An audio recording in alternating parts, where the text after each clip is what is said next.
Hello, good morning all. Good morning, ma'am. Morning, ma'am. Good morning, ma'am. Good morning, ma'am. Good morning, ma'am. Good morning, ma'am. Good morning, ma'am. Good morning, ma'am. Good morning, ma'am.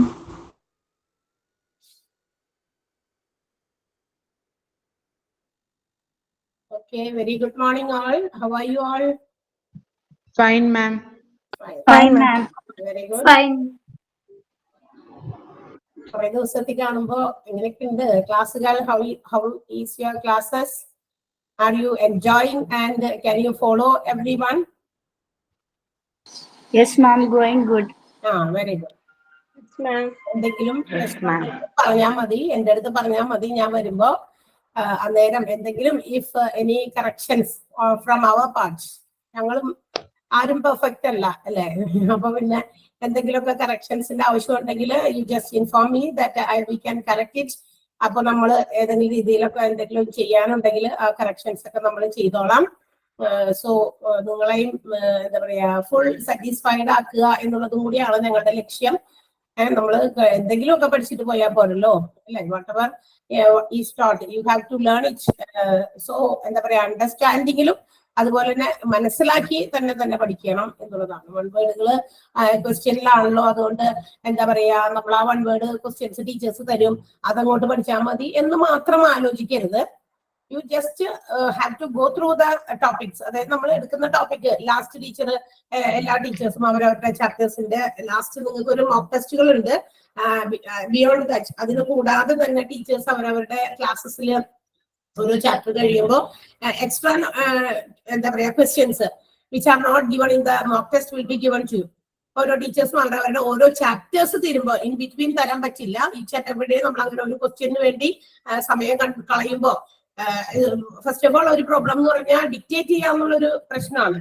അതായത് ചിലർ പെട്ടെന്ന് സ്പീഡിൽ എഴുതിയെടുക്കും, ചിലര് ഭയങ്കര slow ആണ്. So that അപ്പൊ നമ്മുടെ ഒരുപാട് സമയം പോകും. അവിടെ ഇൻ ബിറ്റ്വീൻ അവിടെ ഇരുന്നിട്ട് മാം ഒന്നുകൂടി പറയോ റിപ്പീറ്റ് ചെയ്യോ എന്നൊക്കെ പറയുമ്പോൾ നമ്മൾ ക്ലാസ് ടൈമിൽ അത് എടുത്ത് പറയേണ്ടി വരും ചിലപ്പോഴൊക്കെ. അതിനു വേണ്ടി ഞാൻ പറഞ്ഞ ഒരു സൊല്യൂഷൻ ഇതാണ്. ജസ്റ്റ് ആ എഴുതിയെടുക്കുന്നവർ ഫുൾ ടോപ്പിക്സ് പറയുമ്പോൾ തന്നെ അത്ര സ്പീഡിലൊന്നും പോകണില്ല, അങ്ങനെ എന്നാലും അതില് നമുക്ക് ഫോളോ ചെയ്യാൻ പറ്റാത്തവർ അല്ലെങ്കിൽ ക്യാച്ച് ചെയ്യാൻ പറ്റാത്തവരുണ്ടെങ്കിൽ നിങ്ങളൊന്ന് ക്ലാസ് കഴിയുമ്പോൾ ഒന്നുകിൽ 2 ക്ലാസ്സസും കഴിഞ്ഞിട്ട് എനിക്ക് തോന്നുന്നത് ഇറ്റ് വിൽ ബി ബെറ്റർ. അതായത് ഫസ്റ്റ് ആൻഡ് സെക്കൻഡ് ക്ലാസ് ഉണ്ടല്ലോ, 2 ക്ലാസ് 12:30 വരെയാണ്, 2 ക്ലാസ്സസ് ആയിട്ടാണ് ഡിവൈഡ് ചെയ്തിരിക്കുന്നത്. അപ്പൊ 2 ക്ലാസ് കൂടി കഴിഞ്ഞിട്ട് വേണമെങ്കിൽ നിങ്ങൾ ഒരാള് ഇപ്പൊ എഴുതി കഴിഞ്ഞിട്ടില്ലെങ്കിൽ ആ നോട്ട് ഒന്ന് നിഷ ടീച്ചർ പറഞ്ഞതോ അല്ലെങ്കിൽ അടുത്തത് ടീച്ചർ പറഞ്ഞെന്നോ അവരൊക്കെ അത് അങ്ങനെ പറഞ്ഞിട്ട് ആ ഒരു നോട്ട് ഒന്ന് എന്താണ് അതിന്റെ എക്സ്പ്ലനേഷൻ ഒന്ന് എഴുതാൻ പറഞ്ഞ് അവരത് ടൈപ്പ് ചെയ്ത് നിങ്ങൾക്ക് ഫോർവേഡ് ചെയ്യും. I think you may have created A group for your cells അല്ലെ? നിങ്ങൾക്ക് വേണ്ടി ചിലപ്പോൾ ഗ്രൂപ്പ് ക്രിയേറ്റ് ചെയ്തിട്ടുണ്ടാവും. അങ്ങനെയും നിങ്ങൾക്ക് വേണമെങ്കിൽ ചോദിക്കാം. ഗ്രൂപ്പ് ക്രിയേഷൻ എന്ന് പറയുന്നത് നമ്മുടെ ടോപ്പിക്സിൽ എന്തെങ്കിലും തരത്തിലുള്ള കാര്യങ്ങൾ നിങ്ങൾക്ക് മനസ്സിലാകാത്തതുണ്ടെങ്കിൽ അങ്ങനത്തെ കാര്യങ്ങളൊക്കെ ഡിസ്കസ് ചെയ്യാൻ വേണ്ടിയിട്ടാണ്. മറ്റു കാര്യങ്ങൾ നിങ്ങൾ പരസ്പരം ഡിസ്കസ് ചെയ്താൽ you not get an answer, നിങ്ങൾ കൂടുതൽ ഡൗട്ട്ഫുൾ പോകും. മറ്റു കാര്യങ്ങളൊക്കെ ഉണ്ടെങ്കിൽ നമ്മളോട് ചോദിക്കാം. അത്രേ ഉള്ളൂ പറയാനായിട്ട്. അപ്പൊ അതൊന്ന് ഫോളോ ചെയ്യാം. കഴിഞ്ഞ ക്ലാസ്സിൽ ഇപ്പൊ ഞാനിവിടെ തീർത്തിട്ട് അങ്ങോട്ട് പോയി കഴിയുമ്പോൾ നിങ്ങൾക്ക് എന്താ പറയാ ചില സെന്റൻസുകൾ ക്യാച്ച് ചെയ്യാൻ പറ്റാത്തവർ അങ്ങോട്ട് ചോദിക്കുമല്ലോ. സോ ദാറ്റ് അടുത്ത ടീച്ചർ വരുമ്പോൾ ടീച്ചർക്ക് കുറച്ച് സമയം അങ്ങനെ പോകുന്നതായിട്ട് പറഞ്ഞിട്ടുണ്ട്. അപ്പൊ അവരുടെ ഭാഗവും എനിക്ക് കേൾക്കണം, നിങ്ങളുടെ ഭാഗവും എനിക്ക് കേൾക്കണം. അതുകൊണ്ട് അതുകൂടി ഒന്ന് ശ്രദ്ധിച്ചേക്കാം. ഓക്കെ, പറയുന്നത് മനസ്സിലാവുന്നുണ്ടോ? മനസ്സിലാവണില്ലേ ഞാൻ പറയുന്നത്? അപ്പൊ അതാണ് പ്രശ്നം. പ്രശ്നം അതാണ്. കാരണം നമ്മൾ കുറച്ച് സമയം അവരുടെയും കൂടി നമ്മൾ എടുക്കുമ്പോൾ അത്രയും കൂടി കുറച്ച് സമയം അവർക്ക് എന്താ പറയാ കിട്ടില്ല അവരുടെ ടോപ്പിക്സ് തീർക്കാനായിട്ടേ. അതിനുവേണ്ടി പറഞ്ഞു. അപ്പൊ 2 ക്ലാസ് കൂടി കഴിയുമ്പോൾ നമ്മൾ എഴുതാത്ത ഒക്കെ അങ്ങനെ മനസ്സിലാക്കി നിങ്ങളൊന്ന് ശാന്തമാകണം. എല്ലാവരും കൂടി ഇങ്ങനെ ഡിസ്റ്റർബ് ചെയ്തോണ്ടിരിക്കാൻ പറ്റില്ല. ഇപ്പൊ ആദ്യത്തെ ക്ലാസ്സിലെ ടീച്ചറിന്റെ നോട്ട്സ് കംപ്ലീറ്റ് ചെയ്യാത്തവര് അവരൊന്ന് ജസ്റ്റ് ചോദിക്കുകയാണെങ്കിൽ കംപ്ലീറ്റ് ചെയ്തെങ്കിൽ ഓക്കെ, കുഴപ്പമില്ല, അല്ലെങ്കിൽ ചോദിക്കേണ്ട ആവശ്യമില്ല. ഇല്ലാത്തവരുണ്ടെങ്കിൽ അതൊന്നും ആരെങ്കിലും ഒന്ന് പറഞ്ഞു തരുമോ എന്ന് പറഞ്ഞിട്ട് എളുപ്പം എഴുതുന്ന ആളുകൾ ഉണ്ടാവുമല്ലോ, കൃത്യമായിട്ട് എഴുതുന്നതും നോട്ട്സ് കൃത്യമായി എഴുതുന്നതും സ്പീഡിൽ എഴുതുന്നവരും ഉണ്ട്, സ്പെല്ലിംഗ് മിസ്റ്റേക്സ് ഒന്നും ഇല്ലാതെ. അങ്ങനെയുള്ളവര് അതൊന്ന് ജസ്റ്റ് ഒന്ന് അവിടെ ടൈപ്പ് ചെയ്തൊന്നവർക്ക് കൊടുക്കാം. 2 ക്ലാസ്സസും കഴിഞ്ഞിട്ടായിരിക്കും കുറച്ച് സൂട്ടബിൾ ആയിട്ടുള്ള ടൈം. അതർവൈസ് അത് എല്ലാവർക്കും ഡിസ്റ്റർബൻസ് ആണ്. വരുന്ന ടീച്ചർക്ക്. അപ്പൊ ആ ടീച്ചർ വിചാരിക്കും ഞാൻ അങ്ങോട്ട് എന്റെ ക്ലാസ് കഴിഞ്ഞിട്ട് പോയി, ടീച്ചറുടെ വഴിക്ക് പോയി. പക്ഷെ കുട്ടികൾ ആ ടോപ്പിക്സ് വെച്ച് തീർന്നിട്ടില്ല, ടീച്ചറുടെ ടൈം അവിടെ നമ്മൾ യൂസ് ചെയ്യുന്നു എന്നുള്ള രീതിയിലാകും. ഓക്കെ, അപ്പൊ അത് എനിക്കും കൂടി അതൊരു ബുദ്ധിമുട്ടാണ്. എല്ലാവരുടെയും കാര്യമായിട്ട് പറഞ്ഞേ, ഏത് 2 ക്ലാസ്സുകളാണോ ആ 2 ക്ലാസ് കഴിഞ്ഞിട്ട് നിങ്ങളൊന്ന് എഴുതിയെടുക്കാനായിട്ട് നോക്കുക. ആൻഡ് ക്ലാസ്സിന്റെ സമയത്ത് നിങ്ങൾ മ്യൂട്ട് ചെയ്ത് തന്നെ ഇരിക്കാം. ഇടയ്ക്കൊക്കെ ഡിസ്റ്റർബൻസ് വരുന്നുണ്ടെന്ന് കുട്ടികളും പറയുന്നുണ്ട്, ഇവിടെ ടീച്ചേഴ്സിനും ഡിസ്റ്റർബ് ആകുന്നുണ്ടെന്ന് പറയുന്നുണ്ട്. നമ്മൾ എന്തെങ്കിലും ചോദിക്കുമ്പോൾ മാത്രം അതിനുള്ള ഉത്തരം തരാൻ വേണ്ടി നിങ്ങളൊന്ന് അൺമ്യൂട്ട് ചെയ്തിട്ട് ജസ്റ്റ് ഒന്ന് ആൻസർ ചെയ്യാനായിട്ട് നോക്കുക. Otherwise every time you have to mute your sound mute ചെയ്യണം, നിർബന്ധമായിട്ടുള്ള കാര്യമാണ് കേട്ടോ. കൂടുതൽ എനിക്ക് പറയാനില്ല, കാരണം എന്റെ സമയവും പോകും. അപ്പൊ എല്ലാവർക്കും കാര്യങ്ങൾ മനസ്സിലായിട്ടുണ്ടെന്നാണ് തോന്നുന്നത്. അഗെയിൻ ഉമാദേവി ഒന്ന് മ്യൂട്ട് ചെയ്യാമോ? ഉമാദേവി മ്യൂട്ട് ചെയ്തിട്ടുണ്ടോ? Umadevi, okay, very good. അപ്പൊ ആ രീതിയിൽ ഒന്ന് ഫോളോ ചെയ്യാനായിട്ട് നോക്കാം. കഴിഞ്ഞ ക്ലാസ്സിൽ നമ്മൾ ഏതൊക്കെ ടോപ്പിക്സ് നമ്മൾ എടുക്കുന്ന ടോപ്പിക്കിന്റെ പേര് ഓർമ്മയുണ്ടോ? ഡിഫറൻറ്റ് ഡിപ്പാർട്ട്മെന്റ്സ് ഇൻ ഹോസ്പിറ്റലാണ് നമ്മൾ. അതില് നമ്മൾ കുറച്ച് ഡിപ്പാർട്ട്മെന്റുകളൊക്കെ നമ്മൾ ഇൻട്രൊഡ്യൂസ് ചെയ്തു, നമ്മൾ പരിചയപ്പെട്ടു. കുറച്ച് department in the last class which all departments have we discussed about? കഴിഞ്ഞ തൊട്ട് മുന്നത്തെ ക്ലാസ്സിൽ നമ്മൾ എന്തൊക്കെ ഡിപ്പാർട്ട്മെന്റ് ഒന്ന് പരിചയപ്പെട്ടതെന്ന് ഐശ്വര്യ പറയാമോ? ഐശ്വര്യ, ഏതൊക്കെ ഡിപ്പാർട്ട്മെന്റ് ലാസ്റ്റ് ക്ലാസ്സിൽ നമ്മൾ പറഞ്ഞത്? കഴിഞ്ഞ ക്ലാസ്സിൽ, മുന്നത്തെ ക്ലാസ്സുകളിലല്ല, ഏറ്റവും ലാസ്റ്റ് കിടന്ന കഴിഞ്ഞ ക്ലാസ്സിൽ. Aishwarya is not there. Jitha പറയാമോ? Yes ma'am. Geriatrics, endocrinology. Yes, very good. Endocrinology, geriatrics and general medicine അല്ലെ? ഇതാണ്. ആരാണ് ജനറൽ മെഡിസിൻ എന്ന് പറയുമ്പോൾ എന്താണ്, എന്തിന് റിലേറ്റഡ് ആയിട്ടുള്ളതാണ്? What is the objective of general medicine? അതുകൊണ്ടുള്ള ഒബ്ജക്റ്റീവ് എന്താണ്? അമൃത പറയാമോ? അമൃത ഉണ്ടോ?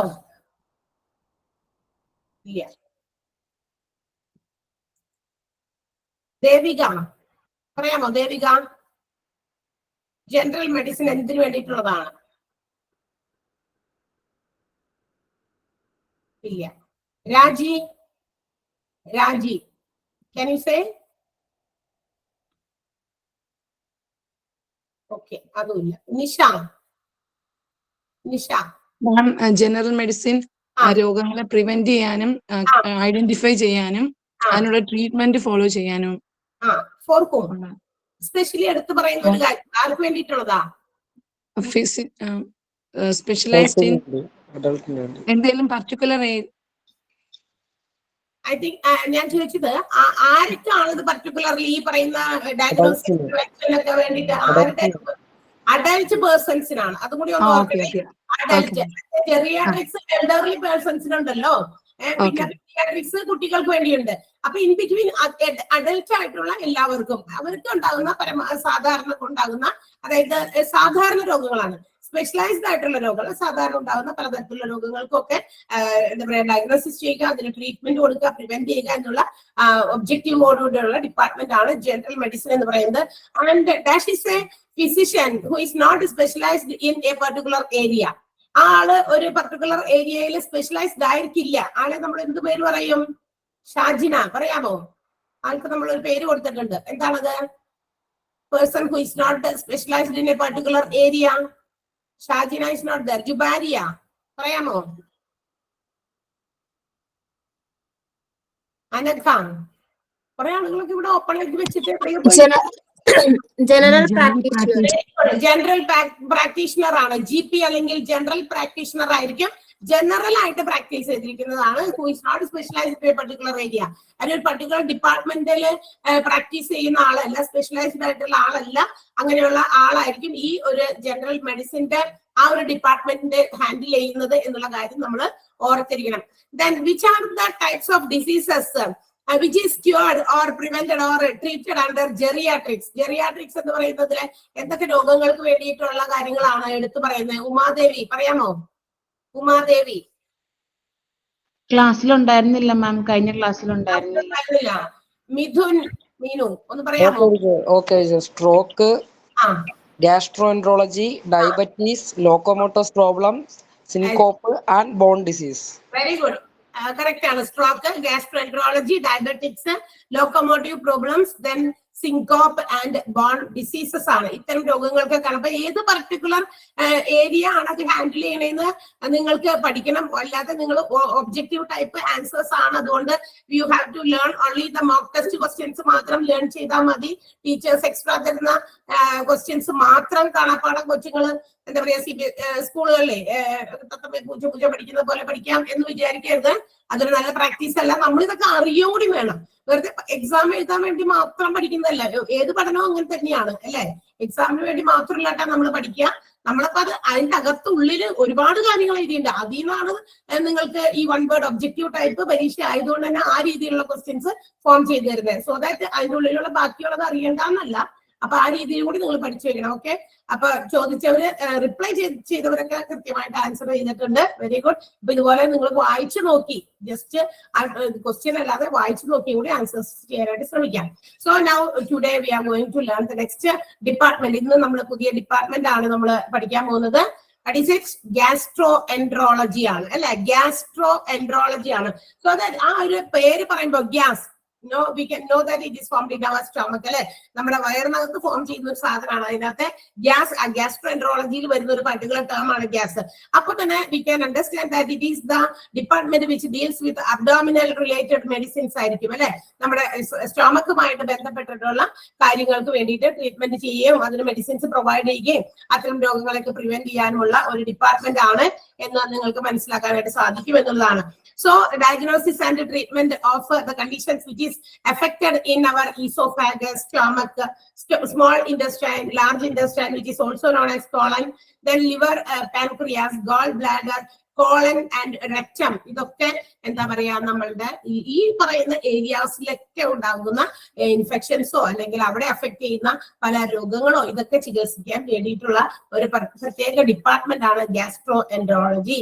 ഈസോഫാഗസ് എന്നൊക്കെ നമുക്ക് അറിയാലോ. ഈസോഫാഗസ് എന്ന് പറയുന്നത് നമ്മുടെ ഡൈജസ്റ്റീവ് സിസ്റ്റത്തിന്റെ അകത്തുള്ള ഒരു ലോങ് ട്യൂബ് ആണ്. അതായത് നമ്മുടെ ഡൈജസ്റ്റീവ് സിസ്റ്റം സ്റ്റൊമക്കിലാണല്ലോ പ്രക്രിയകൾക്ക് സഹായിക്കുന്ന ഒരുപാട് അവയവങ്ങൾ, ഓർഗാൻസ് നമ്മുടെ ഇൻസൈഡ് ദ സ്റ്റൊമക്ക് ഉണ്ട്. അതിനകത്ത് പെട്ടതാണ് ഈസോഫാഗസ്. പിന്നെ സ്മോൾ ഇൻഡസ്റ്റൈൻ, വൻകുടലും ചെറുകുടലും ഒക്കെ. ലാർജ് ഇൻഡസ്റ്റൈൻ ആണ് നമ്മളുടെ വൻകുടൽ എന്ന് പറയുന്നത്. അതിന് മറ്റൊരു പേരുണ്ട് കോളൻ എന്ന്. പിന്നെ ലിവർ, പാൻക്രിയാസും. അതായത് ഒത്തിരി എൻസൈമുകളൊക്കെ പ്രൊഡ്യൂസ് ചെയ്യപ്പെടുന്നുണ്ടല്ലോ നമ്മുടെ ശരീരത്തില് for the purpose of digestion. Digestion പർപ്പസിന് വെറുതെ അങ്ങനെ നമ്മൾ കഴിക്കുന്നതൊക്കെ തന്നെ അപ്പൊ തന്നെ ഡൈജസ്റ്റ് ചെയ്യുകയല്ല ചെയ്യുക. അവിടെ ഇതൊരു മെഷീൻ പോലെ പ്രവർത്തിക്കുന്നുണ്ട്. അവിടെ മെഷീൻ പോലെ പ്രവർത്തിക്കുമ്പോൾ certain enzymes have to be produced for helping the digestion properly അല്ലെ.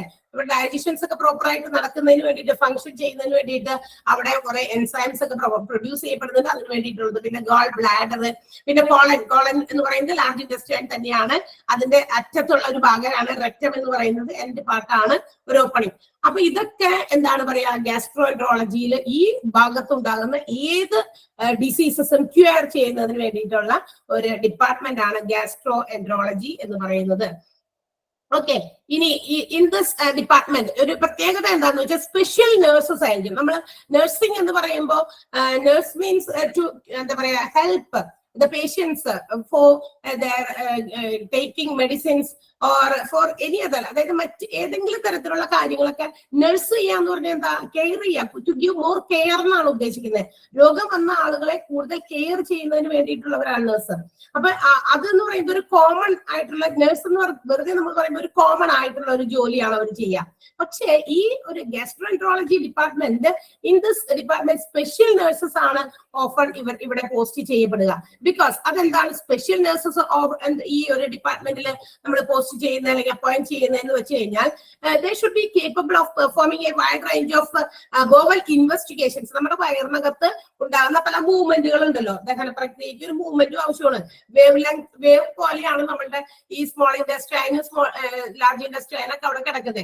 അതിങ്ങനെ ഒരു വേവ് ലൈക്ക് ഒരു അവിടെയുള്ള ആ പ്രവർത്തനങ്ങൾ, ഓപ്പറേഷൻസ് നടക്കുന്ന സമയത്ത് എന്ത് ചെയ്യുന്നുണ്ട്, ഇതിങ്ങനെ ഒരു താളം പോലെ ഇങ്ങനെ ഒരു വേവ് പോലെ ഇങ്ങനെ പൊങ്ങി അതിങ്ങനെ കിടന്ന് കാണിക്കുന്നുണ്ട്.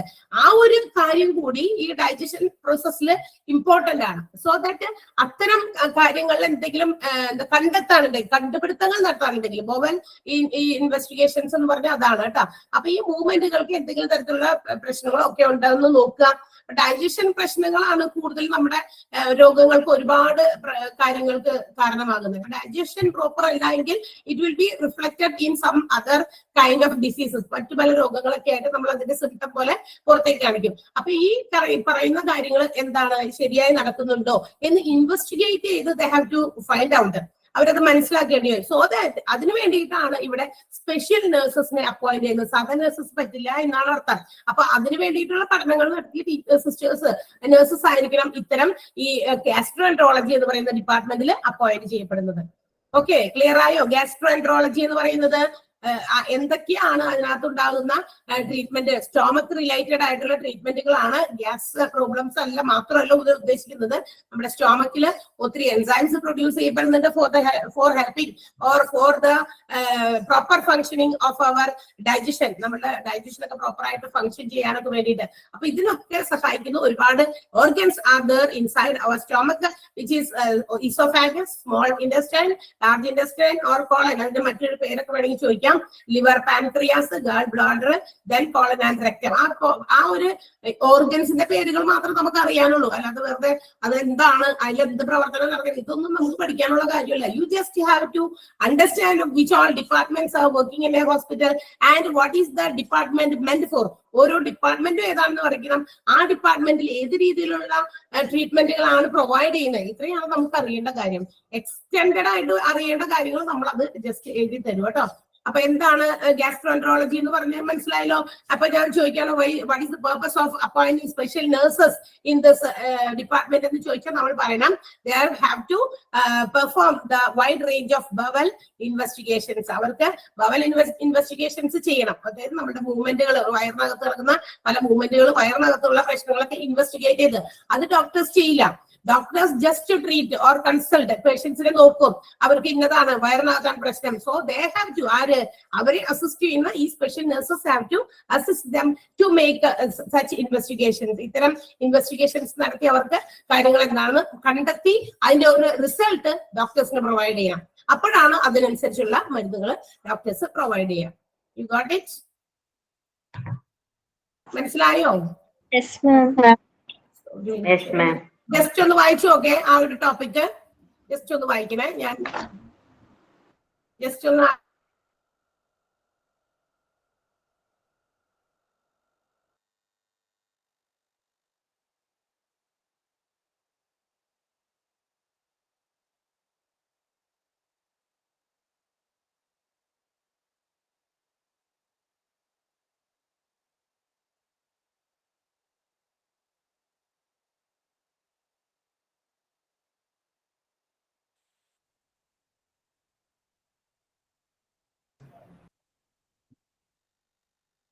ഓക്കെ, ക്ലിയർ ആയിട്ടുണ്ടാവും അല്ലേ? യെസ്. സോ നോക്കാം. അപ്പൊ നമുക്ക് അതാണ് ഗ്യാസ്ട്രോഎൻട്രോളജി എന്ന് പറയുന്ന ഒരു ഡിപ്പാർട്ട്മെന്റ് ആണ്. ആൻഡ് നമുക്ക് ഇനി ഇതിന്റെ ഒരു ചെറിയ ഒരു സൈഡ് ആയിട്ട് അടുത്ത ഒരു ഡിപ്പാർട്ട്മെന്റ് നമുക്കുണ്ട്, ഹെപ്പറ്റോളജി എന്ന് പറയുന്ന ഒരു department. See, there are some extra departments which have not been mentioned in the outpatient department while we are taking that. നമ്മൾ കഴിഞ്ഞ ക്ലാസ്സുകളിൽ ആ ഒരു മെഡിക്കൽ ഡിപ്പാർട്ട്മെന്റിന് രണ്ടായിട്ട് തരംതിരിച്ചിട്ട് IPDയും OPDയും സർവീസസ് പഠിച്ചപ്പോ OPDയിൽ വരുന്ന സർവീസസ് ആണല്ലോ നമ്മളിവിടെ എന്താ പറയാ എക്സ്പ്ലെയിൻ ആയിട്ട് പഠിച്ചുകൊണ്ടിരിക്കുന്നത്. അതിനകത്ത് അവിടെ കുറിച്ച് പറയാത്ത കുറച്ച് ടോപ്പിക്സ് ഒക്കെ കുറച്ച് ഡിപ്പാർട്ട്മെന്റുകൾക്ക് ഇതിനകത്ത് കയറി വന്നിട്ടുണ്ട്. ഞാൻ അന്നേരം പറഞ്ഞിരുന്നു ഇത്രയും ഡിപ്പാർട്ട്മെന്റ് മാത്രമല്ല കുറച്ചും കൂടി എക്സ്ട്രാ ഡിപ്പാർട്ട്മെന്റുകൾ ഉണ്ട്. അത് അവിടെ മെൻഷൻ ചെയ്തില്ല. ഒരു സാധാ ഒരു ഹോസ്പിറ്റൽസിൽ ഉണ്ടാകുന്ന എന്താ പറയാ ഡിപ്പാർട്ട്മെന്റുകൾ മാത്രമാണ് അവിടെ പറഞ്ഞത്. എക്സ്ട്രാ ചില മൾട്ടി സൂപ്പർ സ്പെഷ്യാലിറ്റി ഹോസ്പിറ്റൽസ് ഒക്കെ ഉണ്ട്. അവിടെയൊക്കെ ഒത്തിരി വീണ്ടും വെറൈറ്റീസ് ഓഫ് ഡിപ്പാർട്ട്മെന്റുകൾ ഇന്ന് ഓരോ ഡിപ്പാർട്ട്മെന്റ് ഇങ്ങനെ പൊങ്ങി ഇനിയും വരാനിരിക്കുന്നു. പണ്ടൊക്കെ ചിലപ്പോ എന്തെങ്കിലും ഒരു പർട്ടിക്കുലർ ഡിപ്പാർട്ട്മെന്റ് ഒക്കെ ഫിസിഷ്യൻ ഒക്കെ മാത്രമേ ഉണ്ടായിരുന്നുള്ളൂ. ഇന്ന് നമുക്കുണ്ടാകുന്ന നമ്മളുടെ രോഗത്തിന്റെ സ്ഥിതിഗതികളൊക്കെ മാറി.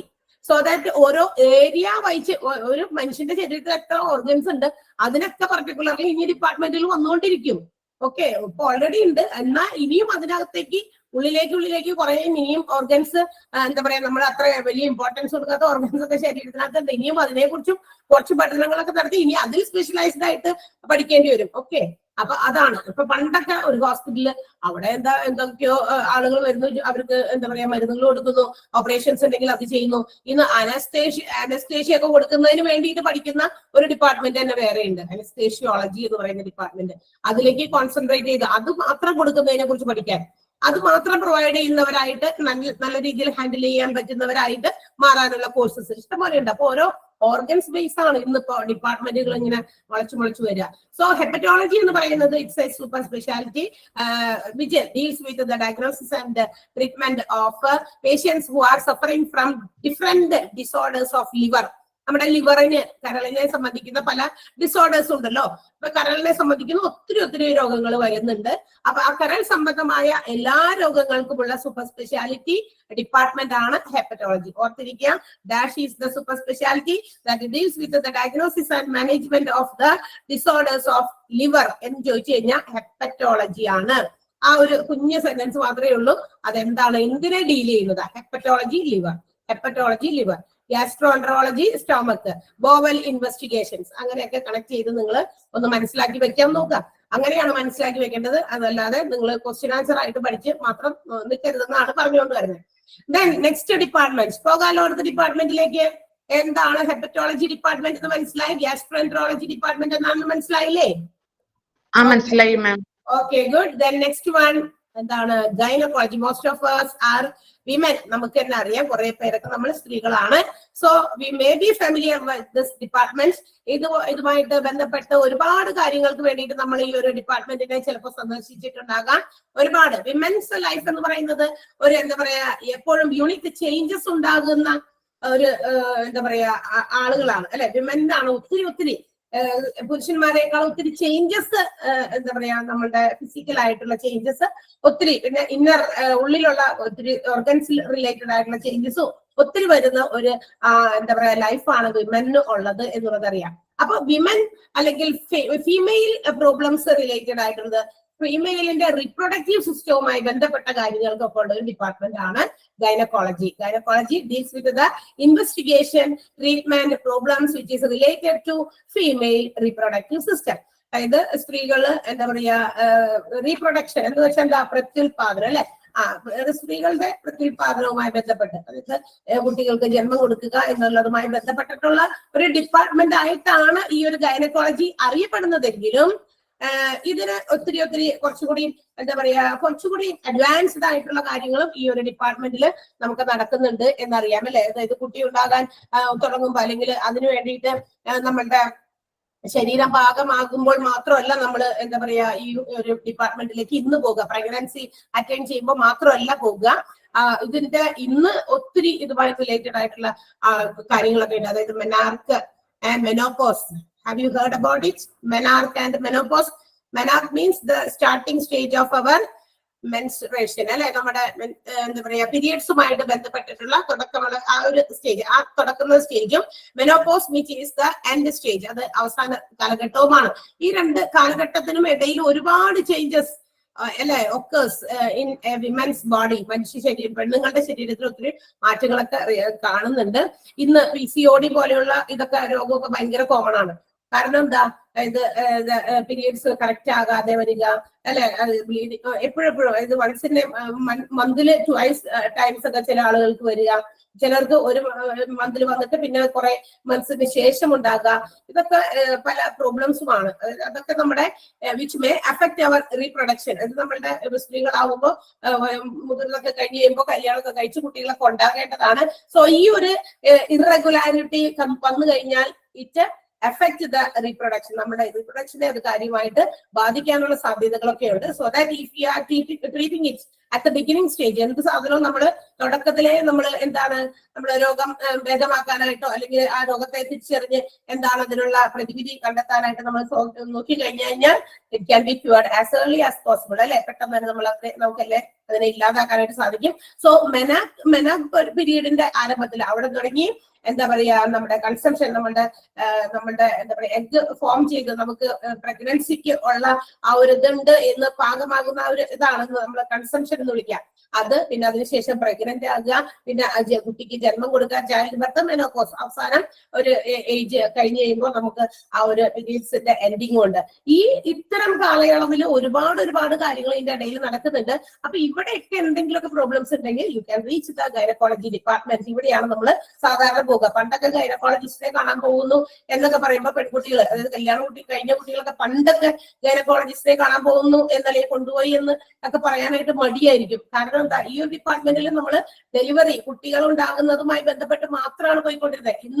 ഇന്ന് ചെറിയ കുട്ടികൾ, അതായത് ഇപ്പൊ ഒക്കെ ഒരു 10 വയസ്സ് തുടങ്ങി നമ്മൾ ഈ ഒരു കാര്യം കൊച്ചു കുട്ടികളാണ് നമ്മൾ വിചാരിക്കും. നമ്മളൊക്കെ പണ്ടൊക്കെ എന്താ പറയാ 10th കയറുന്ന സമയത്തോ അല്ലെങ്കിൽ 9th സമയത്തോ ആ ഒരു സമയത്തൊക്കെയാണ് നമുക്കൊക്കെ മെനാക്ക് സ്റ്റാർട്ട് ചെയ്ത് പീരീഡ്സ് സ്റ്റാർട്ട് ചെയ്തതെങ്കിൽ ഇന്ന് നമുക്ക് 5th സ്റ്റാൻഡേർഡിലേക്ക് എത്തുന്ന കുട്ടികളിലും ഈ ഒരു സ്റ്റേജസ് ഒക്കെ കാണുന്നുണ്ട്. കാരണം due to our food habits ആയിരിക്കാം, നമ്മുടെ ലൈഫ് സ്റ്റൈലിൽ ഉണ്ടാകുന്ന മാറ്റങ്ങൾ, ഫുഡ് ഹാബിറ്റ്സിലൊക്കെ ഉണ്ടാകുന്ന മാറ്റങ്ങളാണ് ഇതിന് കാരണം. നമ്മൾ ഒത്തിരി ഈ പറയുന്ന പോലെ ചിക്കനൊക്കെ ഒരുപാട് അതൊക്കെ കുത്തിവെച്ചിട്ടുള്ള ചിക്കൻസ് ഒക്കെയാണ് നമ്മൾ കഴിക്കുന്നത്. അപ്പൊ അതനുസരിച്ചിട്ടുള്ള കാര്യങ്ങളൊക്കെ നമ്മുടെ ശരീരത്തിലേക്കും വരുന്നു. അപ്പൊ പെട്ടെന്ന് ഈ കുട്ടികളിലൊക്കെ, അപ്പൊ അവര് ഇപ്പോഴത്തെ കുട്ടികൾക്ക് അപ്പോഴായാലും കുഴപ്പമൊന്നുമില്ല. They are discussing about it in their classes itself.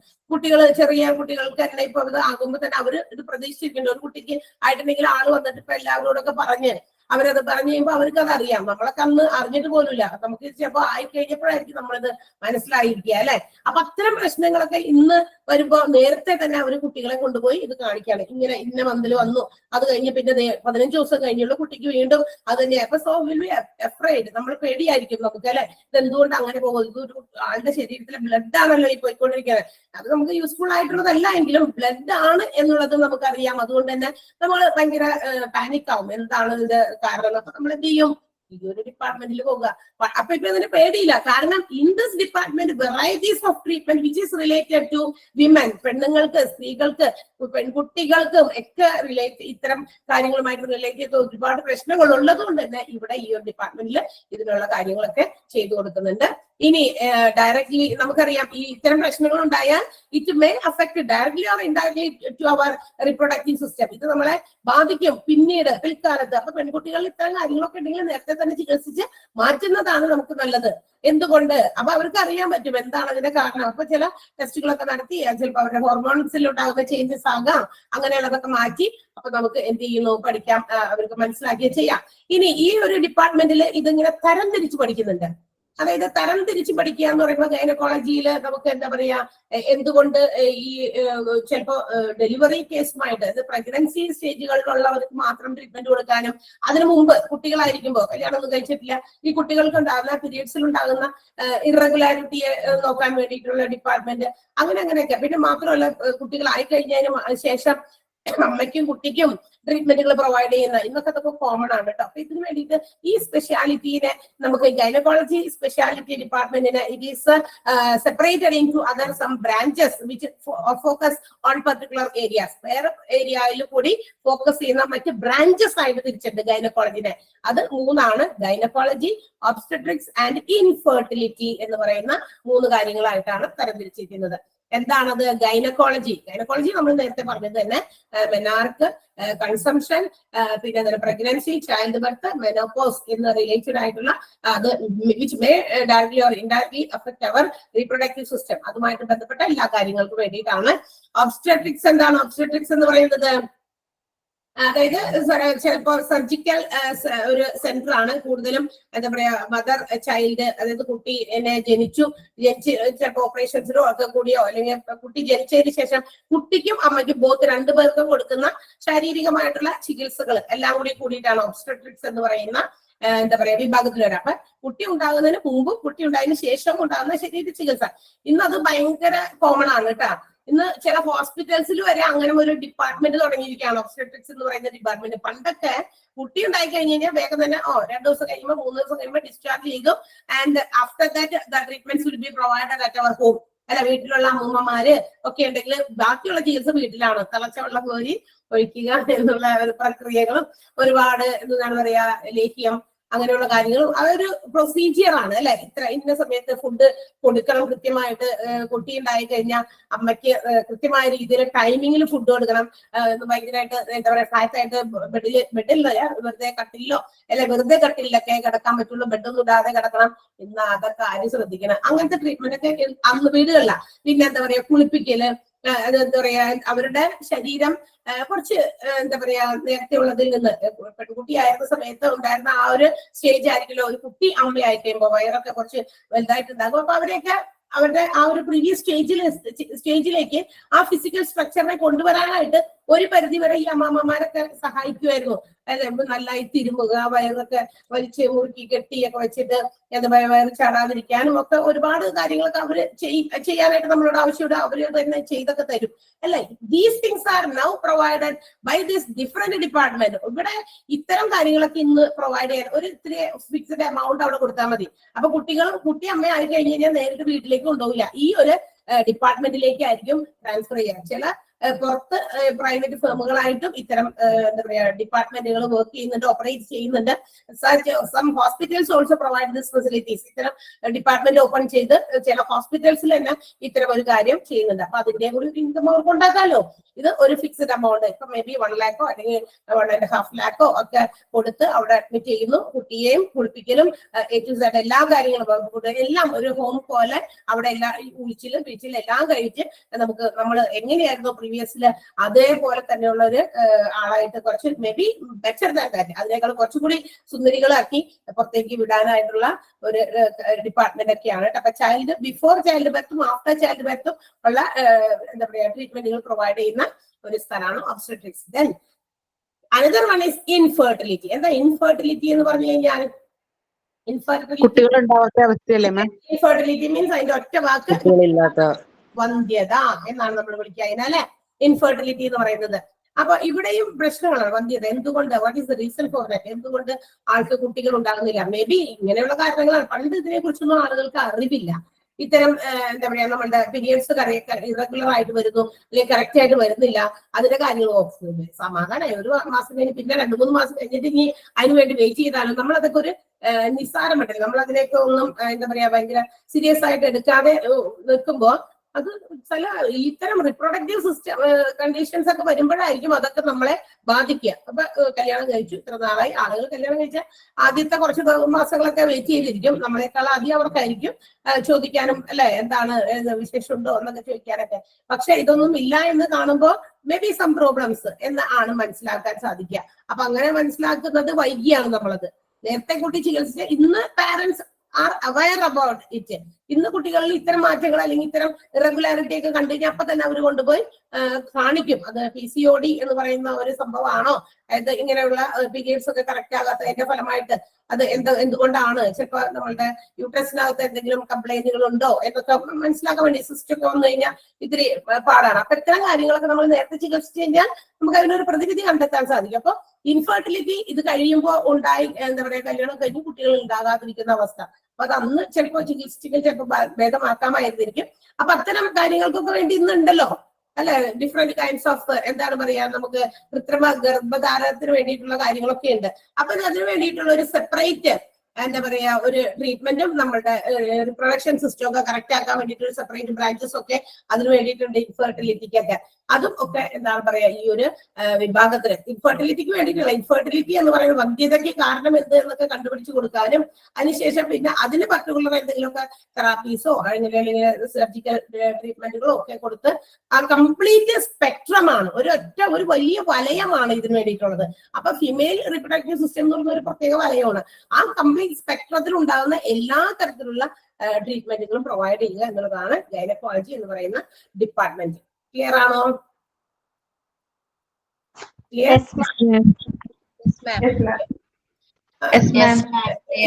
ഒരു കോമൺ ഒരു ഭാഗം തന്നെ ആയതുകൊണ്ട് നത്തിങ് ടു ബി എക്സ്പ്ലെയിൻഡ്. ഇത് കൂടുതൽ വലിയ കാര്യങ്ങളായിട്ടൊന്നും പറയാനില്ല. ഒബ്സ്റ്റെട്രിക്സ് ഒക്കെ നമ്മൾ ഇനിയും തൊട്ടടിയിൽ പഠിക്കുന്നുണ്ട്. ഒബ്സ്റ്റെട്രിക്സ് എന്താണെന്നും അതിനെ കുറിച്ച് അതൊരു സ്പെഷ്യാലിറ്റി. ഇതിന്റെ നമ്മുടെ ഗൈനക്കോളജിനെ ഇങ്ങനെ സബ് ഡിവൈഡ് ചെയ്ത ഒരു സ്പെഷ്യൽ ബ്രാഞ്ച് ആണ് കേട്ടോ. അപ്പൊ ഓർത്തിരിക്കാതെ അപ്പൊ അത് സെപ്പറേറ്റ് വേറെ പറയുന്നുണ്ട്. അപ്പൊ നമ്മൾ ഗൈനക്കോളജി ആണ് ഇത്ര നേരെ പറഞ്ഞത്. അപ്പൊ complete spectrum of our reproductive system ആണ് നമ്മുടെ ഗൈനക്കോളജിയിൽ കൺസിസ്റ്റ് ചെയ്യുന്നത്, അല്ലെങ്കിൽ അതിനകത്ത് ഇൻക്ലൂഡ് ചെയ്യുന്നത്. അതിന് വേണ്ടിയിട്ടുള്ള സർജറീസ് ഉണ്ടാകാം, തെറാപ്പീസ് ഉണ്ടാകാം, സർജിക്കൽ തെറാപ്പീസ് ഉണ്ടാകാം. അതെല്ലാം നടത്തപ്പെടുന്നത് ഈ ഒരു ഡിപ്പാർട്ട്മെന്റിലായിരിക്കും എന്നുള്ള കാര്യം അറിയാം. ഓക്കെ, ജസ്റ്റ് ഒന്ന് വായിച്ചു നോക്കിയ ആ ഡിപ്പാർട്ട്മെന്റിൽ എന്തൊക്കെ എഴുതിയേക്കണം ഒന്ന് വെറുതെ ഒന്ന് വായിച്ചു നോക്കുക കേട്ടോ. ഒന്ന് വായിച്ചേ.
ഓക്കെ, ക്ലിയർ ആണല്ലോ. Let's move to the Yes, so let's move to the next department. Obstetrics ആണ് അടുത്ത ഡിപ്പാർട്ട്മെന്റ് എന്ന് പറയുന്നത്. ഇതൊരു surgical speciality which is dealing with the care of mother and child before, during and after child birth. എന്ന് വെച്ചാൽ അതായത് അമ്മയ്ക്കും കുഞ്ഞിനും വേണ്ടിയിട്ടുള്ളത്, അതായത് ചൈൽഡ് ഉണ്ടാകുന്നതിന് മുമ്പും ഡ്യൂറിങ് ദ പീരീഡും, അതായത് ചൈൽഡ് അതായത് വയറ്റിനകത്ത് കുട്ടി ആകുന്ന സമയത്തും അതിനുശേഷം ആ ഒരു ടൈം ഡ്യൂറേഷനിലും അതിനുശേഷം പ്രസവിച്ച് കഴിഞ്ഞ കുട്ടിക്കും അമ്മയ്ക്കും വേണ്ടിയിട്ടുള്ളത്. ഇത് എല്ലാം കൂടി വരുന്ന ഒരു ഡിപ്പാർട്ട്മെന്റ് ആണ് നമ്മുടെ ഒബ്സ്റ്റെട്രിക്സ് എന്ന് വിളിക്കുന്നത്. വയറ്റിലായിരിക്കുന്ന കുട്ടികൾക്കും എന്തെങ്കിലുമൊക്കെ പ്രശ്നങ്ങളുണ്ടോ അതൊക്കെ ഇടയ്ക്കിടയ്ക്ക് ചെക്ക് ചെയ്ത് നോക്കാനും, അതുപോലെ അമ്മയ്ക്കും എന്തെങ്കിലും പ്രശ്നങ്ങളുണ്ടോ അതൊക്കെ നോക്കാനും, ഇനി എന്തെങ്കിലും സർജറീസ് ഒക്കെ ആവശ്യമുണ്ടോ ചില കാര്യങ്ങൾക്കുമായിട്ട് ബന്ധപ്പെട്ടത്, അതും ഒക്കെ ഈ പറയുന്ന ഒബ്സ്റ്റെട്രിക്സ് ഡിപ്പാർട്ട്മെന്റിലാണ്. ഇതിനു വേണ്ടിയിട്ട് ഒരു സ്പെഷ്യൽ ഒരു ടെക്നിക് അല്ലെങ്കിൽ ഒരു ടെക്നോളജി കൂടിയുണ്ട്, അസിസ്റ്റഡ് റീപ്രൊഡക്റ്റീവ് ടെക്നോളജി എന്നാണ്. ART എന്ന് കൂടി നമുക്ക് അതിനെ ഷോർട്ട് ഫോമിൽ വിളിക്കാം.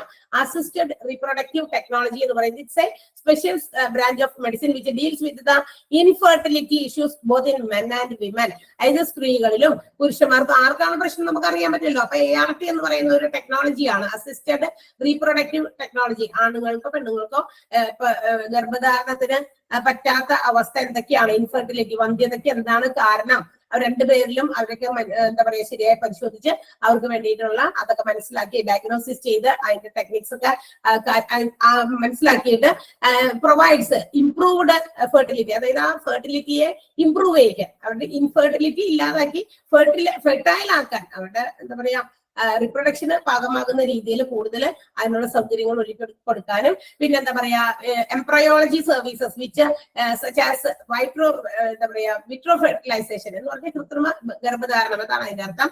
അപ്പൊ ഈ കൃത്രിമ ഗർഭധാരണത്തിന് വഴി ഒരുക്കാനോ അങ്ങനെയൊക്കെ ആ രീതിയിലൊക്കെയുള്ള കാര്യങ്ങൾക്കുള്ള ഡിപ്പാർട്ട്മെന്റ് ആണ് നമ്മുടെ ഒബ്സ്റ്റെട്രിക്സ് എന്ന് വിളിക്കുന്നത്. അപ്പൊ മദർ ചൈൽഡ്, അതിന്റെ before, during the time, then after the birth, ഈ സമയത്ത് ഇതൊക്കെ ഈ ഒരു ഡിപ്പാർട്ട്മെന്റിലാണ് ഹാൻഡിൽ ചെയ്യുന്നതെങ്കിലും ബോത്ത് മെൻ ആൻഡ് വിമനിൽ ഉണ്ടാകുന്ന പ്രോബ്ലംസ് റിലേറ്റിംഗ് ടു റീപ്രൊഡക്ഷനുമായി ബന്ധപ്പെട്ട് ഇവർക്ക് ഇൻഫെർട്ടിലിറ്റി വരുന്നുണ്ടെങ്കിൽ അതിന്റെ പ്രശ്നങ്ങൾ എന്താണെന്ന് കണ്ടെത്താനും ഈ ഒരു ഡിപ്പാർട്ട്മെന്റ് തന്നെയാണ് ഉപയോഗിക്കുക. മാത്രമല്ല വെട്രോ ഫെർട്ടിലൈസേഷൻ, ദാറ്റ് മീൻസ് കൃത്രിമ ഗർഭധാരണത്തിന് വേണ്ടിയിട്ടുള്ള കാര്യങ്ങളും ഈ ഒരു ഡിപ്പാർട്ട്മെന്റിൽ ചെയ്യുന്നു. അപ്പൊ ഒരുപാട് ആളുകൾക്ക് അങ്ങനത്തെ പ്രശ്നങ്ങളൊക്കെ ഉണ്ടായിട്ട് പിന്നീട് 10 വർഷം കഴിഞ്ഞ് കുട്ടിയുണ്ടായി, 15 വർഷം കഴിഞ്ഞ് കുട്ടികളുണ്ടായി, വയസ്സായി കഴിഞ്ഞപ്പോഴേക്കും കുട്ടികളുണ്ടായി.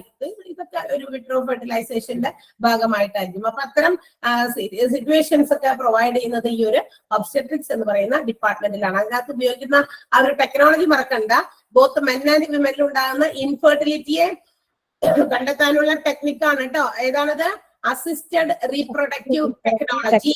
അസിസ്റ്റഡ് റീപ്രൊഡക്റ്റീവ് ടെക്നോളജി, അതാണ് അതിന്റെ പേര്. ഞാൻ എഴുതി തരാം, അന്നേരം നിങ്ങൾ ഒന്നുകൂടി ഓർത്തിരിക്കണം. അതിന്റെ ഷോർട്ട് ഫോം അങ്ങനെയാണ്, ART എന്നാണ്. അതുകൂടി ഒന്ന് ഓർത്തിരിക്കുക. അപ്പൊ ഈ ഇൻഫെർട്ടിലിറ്റിക്ക് എന്തുകൊണ്ട് ഇൻഫെർട്ടിലിറ്റി ഉണ്ടാവുന്നത് കണ്ടുപിടിച്ച് കഴിഞ്ഞാൽ they can give some improvement by providing some medicines കൊടുത്ത് ആ ഒരു ഫെർട്ടിലിറ്റി ഇംപ്രൂവ് ചെയ്യാനും ഇൻഫെർട്ടിലിറ്റി ഇല്ലാണ്ടാക്കാനും ഒക്കെ ഈ ഒബ്സ്റ്ററ്റിക്സ് ഡിപ്പാർട്ട്മെന്റ് ആണ് ഹെൽപ്പ് ചെയ്യുന്നത്. Clear? Yes, ma'am. Clear, ma'am. Yes. അപ്പൊ നമുക്ക് ഇനി അടുത്ത ഒരു ഡിപ്പാർട്ട്മെന്റ് കൂടി പറഞ്ഞത് എന്തെങ്കിലും നോട്ട് ഉണ്ടെങ്കിൽ ഇതാണെങ്കിൽ സമയം പോകും. Okay, next one is neurology. As we know that neurology, we know that it is related to our nerve system. അല്ലെ, നമ്മുടെ nerve systemവുമായിട്ട് ബന്ധപ്പെട്ട ഒരു കാര്യമാണ് ന്യൂറോളജി എന്ന് പറയുന്നത്. ഇവിടെ എന്താ പറയാ, ഹിയർ ദ ഡോക്ടേഴ്സ്, അതായത് neurologist, they will treat or investigate the problems of the patients after which is related to their brain and spinal cord. ഇത് നെർവ് സിസ്റ്റവുമായിട്ട് ബന്ധപ്പെട്ടാണ്. അപ്പൊ നെർവ്സ് കൂടുതലുള്ളത് നമ്മുടെ ബ്രെയിൻ, സ്പൈനൽ കോഡ്, ഇവിടെയുള്ള കാര്യങ്ങളെ മനസ്സിലാക്കുക, പ്രോബ്ലംസ് ഉണ്ടോ എന്ന് മനസ്സിലാക്കുക. നമുക്കറിയാം ബ്രെയിൻ, നമ്മുടെ സ്പൈനൽ കോഡ് പറയുമ്പോൾ തന്നെ നമുക്കറിയാം ഈ നെർവ് സിസ്റ്റത്തിന്റെ ഒരു ഭാഗമാണ്. ഈ ബ്രെയിനിൽ ഉണ്ടാകുന്ന ഈ നെർവ്സ് എന്തെങ്കിലും പ്രോബ്ലംസ് ഉണ്ടാകുന്നതിന്റെ ഫലമായിട്ടാണ് നമുക്ക് ചിലപ്പോൾ ചില കാര്യങ്ങളിൽ കോൺസെൻട്രേറ്റ് ചെയ്യാൻ പറ്റാതിരിക്കുക, ചിലരിൽ കൂടുതൽ കോൺസെൻട്രേഷൻ കൊടുക്കുക. നമ്മൾ ബ്രെയിൻ എപ്പോഴും നമ്മൾ ആക്റ്റീവായിട്ട് പ്രവർത്തിച്ചുകൊണ്ടിരിക്കുമ്പോഴാണ് നമ്മൾ ഓരോ ആക്ഷൻസ് ചെയ്യുന്നത് അല്ലെ. നമ്മൾ എപ്പോഴെങ്കിലും നമ്മുടെ ബ്രെയിൻ ഡള്ളായി പോയി കഴിഞ്ഞാൽ, ബ്രെയിൻ അതിന്റെ കാര്യമായ രീതിയിൽ അതിന്റെ പ്രോപ്പർ ഫങ്ഷനിങ് നടന്നില്ല എങ്കിൽ നമുക്ക് നമ്മുടെ പ്രവർത്തനത്തിൽ അതിന്റെ റിഫ്ലക്ഷൻ കാണാൻ സാധിക്കും അല്ലെ. ഇപ്പൊ നമ്മൾ റോഡിലൂടെ നടക്കുകയാണ് അല്ലെ, നമ്മൾ റോഡിലൂടെ നടക്കുമ്പോൾ റോഡിന്റെ നടുക്കിൽ കൂടി നോക്കുമ്പോൾ വാഹനങ്ങളൊന്നുമില്ല. So we will move along the road. ചിലപ്പോൾ മിഡിലൂടെയൊക്കെ നമ്മൾ നടന്നു പോകും. ഒരു തിരക്കൊന്നും ഇല്ലാത്ത റോഡാണെങ്കിൽ നമ്മൾ റോഡിൽ കൂടെയൊക്കെ സംസാരിച്ചൊക്കെ കൂട്ടുകാരൊക്കെ കൂടിയൊക്കെ നടന്നൊക്കെ പോകുമ്പോൾ സംസാരിച്ചൊക്കെ പോകും. But when we see a vehicle coming, നമ്മളുടെ ഓപ്പോസിറ്റില് ഒരു വെഹിക്കിൾ വരുന്നത് കാണുകയാണെങ്കിൽ we will just move to the side of the road. നമ്മൾ ഏത് വശത്തു കൂടി നടക്കുന്ന ആ സൈഡിൽ കൂടി പെട്ടെന്ന് മൂവ് ചെയ്യും. പെട്ടെന്നാണ് വണ്ടി വന്നത്, നമ്മൾ നടക്കുന്ന സമയത്ത് പെട്ടെന്ന് വരുമ്പോ നമ്മളത് നമ്മളുടെ കാലുകൾ അറിയാതെ ഒരു സൈഡിലേക്ക് നീങ്ങി പോകും. വൈ? എന്തുകൊണ്ട്? The brain gives the information to our leg that you have to move to the side because you have seen a vehicle coming opposite to your side. നമ്മളുടെ ഓപ്പോസിറ്റിൽ കൂടി ഒരു വണ്ടി വരുന്നു എന്ന് കാണുമ്പോ അപ്പൊ തന്നെ ബ്രെയിനിലേക്ക് ഒരു ഇൻഫർമേഷൻ പാസ് ചെയ്യും, നിന്റെ കാലുകൾ നീങ്ങണമെന്ന്. അതൊക്കെ വിതിൻ ഫ്രാക്ഷൻസ് ഓഫ് സെക്കൻഡ്സിൽ നടക്കുന്ന കാര്യങ്ങളാണ്. അതിന് അവിടെ നിന്ന് ഇൻഫർമേഷൻ ഇവിടെ കൊടുക്കുന്നു, അവിടെ നിന്ന് നീങ്ങാൻ എടുക്കുന്നു സമയം, വണ്ടി വന്ന് കയറിപ്പോകാൻ അതിന് സമയമൊന്നും എടുക്കില്ല. അപ്പോഴേക്കും നമ്മളുടെ ചിന്തിക്കാനുള്ള സമയം കൂടി ചിലപ്പോൾ തന്നിന്ന് വരില്ല അല്ലെ. അപ്പൊ ആക്റ്റീവ് ആയിട്ടിരിക്കുന്ന ഒരു ബ്രെയിൻ വിൽ വർക്ക് ഇറ്റ്, അത് പെട്ടെന്ന് തന്നെ വർക്ക് ചെയ്തുകൊണ്ടിരിക്കും. ആ ഒരു സിസ്റ്റം പ്രോപ്പറായിട്ട് ഫങ്ഷൻ ചെയ്യുന്നുണ്ടെങ്കിൽ. അതേസമയം അത്രയ്ക്ക് എന്താ പറയാ, ചിലപ്പോ ബുദ്ധിപരമായിട്ടോ മറ്റു കാര്യങ്ങളോ ഒന്നും ഇല്ലാത്ത ഒരാളാണ് ആ റോഡിൽ കൂടി അങ്ങനെ നടക്കുന്നത്. Brain it is not functioning well, നല്ല രീതിയിൽ ഫങ്ഷൻ ചെയ്യാത്ത ഒരു ബ്രെയിനുള്ള ആളാണ്, അല്ലെങ്കിൽ ആളെ കൊണ്ടാണ് നമ്മൾ ഇങ്ങനെ നടക്കുന്നത്. ആള് പതുക്കെ നടന്നു പോകുന്നു, നമ്മൾ അവിടെ പിറകിലുണ്ട്, എന്തായാലും അങ്ങനെയുള്ള അവരെ നമ്മൾ റോഡിലേക്ക് ഇറക്കി വിടില്ല എന്ന് നമുക്കറിയാം. പക്ഷേ ഒരു വണ്ടി വരുന്നു എന്ന് കാണുമ്പോൾ ചിലപ്പോൾ അവർക്കത് മൂവ് ചെയ്യണം എന്നുള്ള ഒരു ഇൻഫർമേഷൻ അത് ബ്രെയിൻ പ്രോപ്പർ ഫങ്ഷനിങ് അല്ലാത്തതുകൊണ്ട് മനസ്സിലായി. അപ്പൊ നമ്മൾ വേഗം ചെയ്തിട്ട് അവരെ മാറ്റി, നമ്മളാണ് അവർക്ക് വേണ്ടി അവിടെ ചെയ്തു കൊടുക്കുക. അപ്പൊ അത്തരം പ്രോബ്ലംസ് ഒക്കെ ഉണ്ടാകും. അപ്പൊ നെർവ് സിസ്റ്റത്തിനെ ബാധിക്കുന്ന പ്രോബ്ലംസ് ഒക്കെ റിലേറ്റഡ് ടു ബ്രെയിൻ ആണ്. അപ്പൊ അത്തരം കാര്യങ്ങളൊക്കെ മനസ്സിലാക്കുക, അതിന്റെ ട്രീറ്റ്മെന്റുകൾ കൊടുക്കുക. അതിന് വേണ്ടിയിട്ട് ന്യൂറോളജിസ്റ്റുകൾ വാട്ട് ദേ ഡു, അവരെന്താ ചെയ്യുക, ദേ വിൽ ഇത്തരം ന്യൂറോളജിസ്റ്റിലേക്ക് നമ്മൾ നേരിട്ട് പോകുകയല്ല കേട്ടോ ചെയ്യാം. ഈ ന്യൂറോളജിസ്റ്റിനെ നമ്മൾ നേരിട്ട് ഒരു പേഷ്യന്റ് ചിലപ്പോ പോകണം എന്ന് നിർബന്ധമൊന്നുമില്ല. ഇപ്പൊ നമ്മള് കഴുത്ത് വേദന എടുക്കുന്നു, പെടൽ വേദന എടുക്കുന്നു, അങ്ങനെ ഇങ്ങനെയൊക്കെ ചില വേദനകൾ വരും. ചെന്നിട്ട് ഓടിപ്പോയി ന്യൂറോളജിസ്റ്റിനെ കാണാം. സോ ഞങ്ങൾക്കൊക്കെ അറിയാം ഇത് ഞരമ്പുമായി ബന്ധപ്പെട്ടതാണ്, നെർവ് സിസ്റ്റവുമായി ബന്ധപ്പെട്ടതാണെന്ന് പറഞ്ഞിട്ട് ഓടി നമ്മൾ പോകണം നിർബന്ധമൊന്നുമില്ല. ചില കേസസിൽ ചിലപ്പോ അങ്ങനെ അറിയുന്നവരുണ്ടായിരിക്കാം. ചില കേസസിൽ ദീസ് patients, ഇവിടെ വരുന്ന patients may be suggested from other speciality or physician.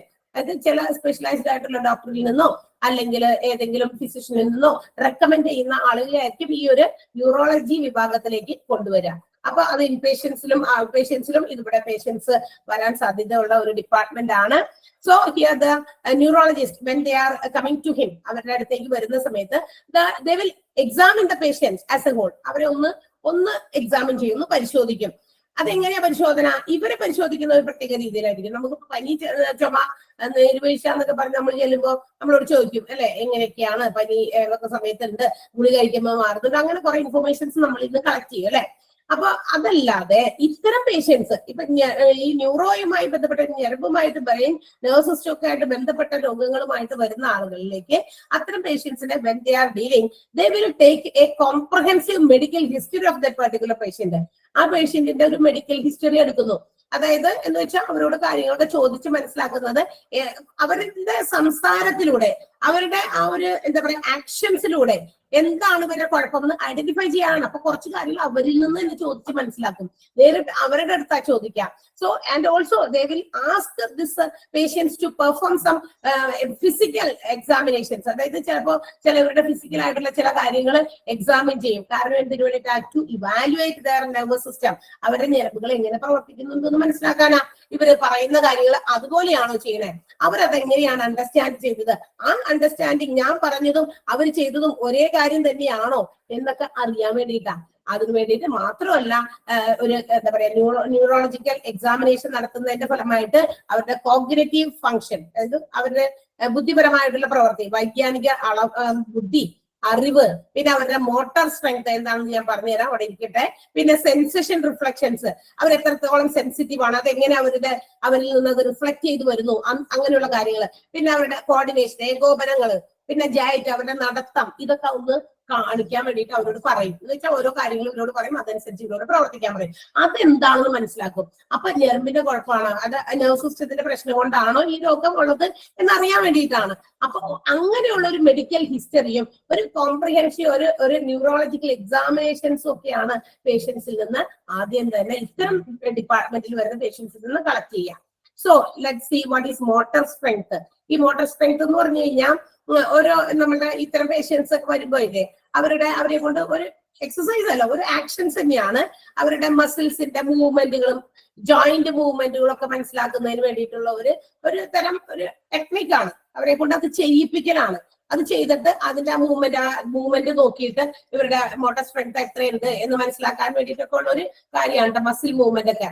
അതൊരു എന്താ പറയാ 5 മൂവ്മെന്റുകളാണ് ഇവരെ കൊണ്ട് ഇത് ചെയ്യിപ്പിക്കുക. ചിലപ്പോ എന്താ പറയാ അത് നിങ്ങളൊന്ന് നോക്കി കഴിഞ്ഞാൽ അടിച്ചു നോക്കി, നമുക്കത് ആവശ്യമില്ലാത്ത ടോപ്പിക്കാണ്, പക്ഷെ അതെന്താണെന്ന് ജസ്റ്റ് ഒന്ന് നിങ്ങളുടെ മനസ്സിലേക്ക് ഒരു ചെറിയ പോയിന്റ് ഇട്ട് തരാൻ വേണ്ടി മാത്രം ഞാൻ പറയുന്നുള്ളൂ. So you can go through the videos. ഇവിടെ ഇങ്ങനത്തെ സാധനങ്ങളുടെ വീഡിയോസ് യൂട്യൂബിലൊക്കെ നിങ്ങൾ വെറുതെ മോട്ടോർ സ്ട്രെങ്ത് ഒന്ന് അടിച്ചു നോക്കി കഴിഞ്ഞാൽ കാണാൻ സാധിക്കും.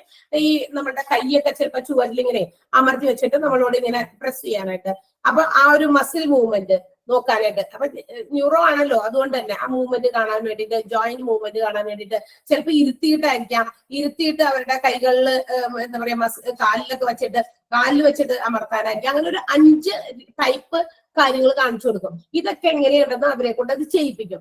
അപ്പൊ ആ ഡോക്ടേഴ്സിന് they can understand what is the movement of their muscle. അതിൽ 5 out of 5 എല്ലാ മൂവ്മെന്റും കറക്റ്റ് ആണെങ്കിൽ നമുക്ക് 5 കിട്ടും. ആ മൂവ്മെന്റ് 5 സാധനമാണ് കാണിച്ചു തരാൻ പറഞ്ഞ ഞാൻ ഉദാഹരണം പറഞ്ഞേ, നിങ്ങൾ നോക്കിയാൽ കാണാൻ പറ്റും കേട്ടോ. അതിങ്ങനെ ഇരുത്തിയിട്ടോ അല്ലെങ്കിൽ നിർത്തിയിട്ടോ നമ്മുടെ ചുമരില് അമർത്തി വെച്ചിട്ട് അതിങ്ങനെ പ്രസ് ചെയ്തിട്ട് ആ മൂവ്മെന്റുകൾ മനസ്സിലാക്കാം. അങ്ങനത്തെ 5 കാണിക്കാൻ പറയും. 5 ഒക്കെ ആണെങ്കിൽ 5 out of 5 that means motor സ്ട്രെങ്ത്തിൽ മാറ്റങ്ങളൊന്നും ഇല്ലാന്ന് മനസ്സിലാക്കാം. ഒരു മൂവ്മെന്റും കറക്റ്റ് അല്ല എങ്കിൽ 0 out of 5 ആയിരിക്കും നമുക്ക് കിട്ടുക. അപ്പൊ അങ്ങനെയാണെങ്കിൽ എന്തെങ്കിലും ഒക്കെ നെർവ് സിസ്റ്റത്തിൽ എന്തെങ്കിലുമൊക്കെ പ്രശ്നങ്ങളുണ്ട് എന്ന് ദേ ക്യാൻ കൺക്ലൂഡ്. അവർക്ക് അത് മനസ്സിലാക്കാൻ വേണ്ടിയിട്ട്. അപ്പൊ മോട്ടോർ സ്ട്രെങ്ത് എന്താണെന്ന് ജസ്റ്റ് ഞാനൊന്ന് പറഞ്ഞോളൂ. You can just see that while you are. നിങ്ങൾക്ക് അതൊന്ന് കാണുമെന്ന് ആഗ്രഹം ഉണ്ടെങ്കിൽ ഒന്ന് അടിച്ചു നോക്കി മനസ്സിലാക്കാം. പിന്നെ സെൻസേഷൻ, അവരുടെ സെൻസേഷൻ റിഫ്ലക്ഷൻ, നമ്മൾ പറയുന്ന കാര്യങ്ങൾക്കോ അല്ലെങ്കിൽ എന്തെങ്കിലും പ്രവർത്തിക്കുന്ന കാര്യങ്ങൾക്കോ എങ്ങനെ അവർ റിഫ്ലക്ട് ചെയ്യുന്നു, അവരുടെ ആ ഒരു പ്രതികരണം എന്താണ്, അത് മനസ്സിലാക്കാനുള്ള കാര്യങ്ങൾ ടെസ്റ്റ് ചെയ്യും. അവരുടെ കോർഡിനേഷൻ, എന്തെങ്കിലും കാര്യങ്ങളെ ഓർമ്മിച്ചെടുത്ത് അത് ഇങ്ങനെ പറയുമ്പോൾ അത് അവർക്ക് കൃത്യമായിട്ട് ചെയ്യാൻ പറ്റുന്നുണ്ടോ എന്ന് ശ്രദ്ധിക്കും. പിന്നെ അവരുടെ നടത്തം അവരെ കൊണ്ട് നടത്തിച്ചു നോക്കും.